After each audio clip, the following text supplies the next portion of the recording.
వైఎస్ఆర్సిపి హయాంలో ఎంత అప్పులు జరిగినాయి, చంద్రబాబు నాయుడు హయాంలో ఎంత 2014 వరకు రాష్ట్ర విభజన తర్వాత అన్ని రకాల అప్పులు చూస్తే రాష్ట్రానికి ఉన్న అప్పులు 1,40,717 కోట్లు.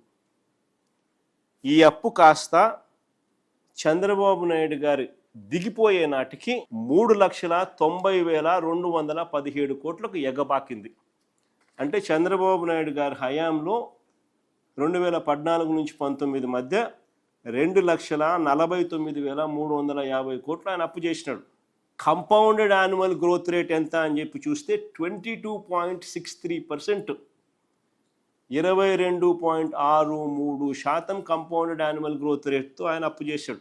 మా హయాంలో చంద్రబాబు నాయుడు గారు ఎండింగ్ పాయింట్ 3,90,247 కోట్లు, అక్కడి నుంచి మేము స్టార్ట్ అయితే మా హయాంలో అది కాస్త 7,21,917 అన్ని రకాల అప్పులు లెక్కేసుకుంటే అక్కడ క్లియర్ కట్గా రాసినారు చూడు.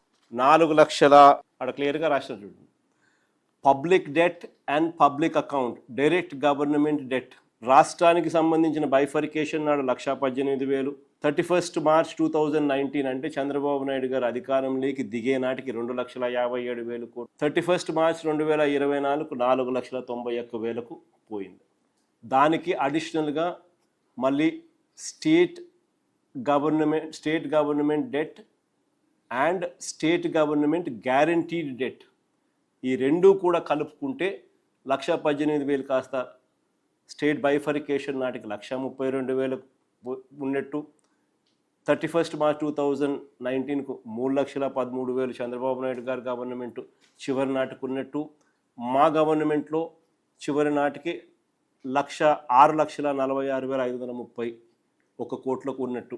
దీనికి మళ్ళీ అదనంగా non guaranteed liability of state public sector undertakings కూడా యాడ్ చేస్తే మరో 8,000 రాష్ట్రానికి విభజనకు సంబంధించిన ముందు పీరియడ్లో కూడా యాడ్ చేస్తే టోటల్గా రాష్ట్ర విభజన నాటికి 1,40,717 కోట్లు రాష్ట్ర ప్రభుత్వానికి ఉన్న అప్పు.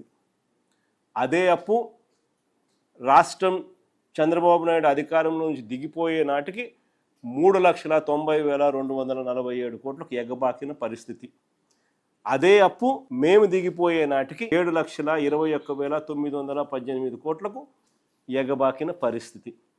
చంద్రబాబు నాయుడు గారు నికరంగా అప్పు చేసింది 2,49,350 కోట్లు.